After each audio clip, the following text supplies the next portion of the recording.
అదేవిధంగా కాంగ్రెస్ ప్రభుత్వం అధికారంలో ఉన్నప్పుడు ఎక్కడ చూసినా మనం బాంబులు వెలుస్తున్నాం. టీవీలో యాడ్లు చూసేవాళ్ళం. టిఫిన్ బాక్సులు ఉంటాయి, బ్యాగులు ఉంటాయి, అవి అపరిచితులు పెట్టినవి ఉంటాయి.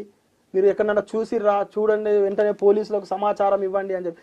ఈ 10 సంవత్సరాలలో ఒక్క చోటనన్నా ఇలాంటి అడ్వర్టైజ్మెంట్ ఎక్కడన్నా చూసారా? దేశం కోసం ఎంత రక్షణ కల్పిస్తున్నటువంటి పార్టీ భారతీయ జనతా పార్టీ, నరేంద్ర మోడీ గారు.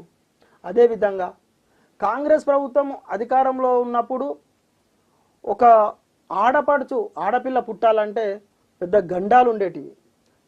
ఇక్కడనే పరీక్షలు చేసుకునే వాళ్ళు, ఆడపిల్ల అందేల్వంగానే గర్భంలోనే చంపేసేవాళ్ళు.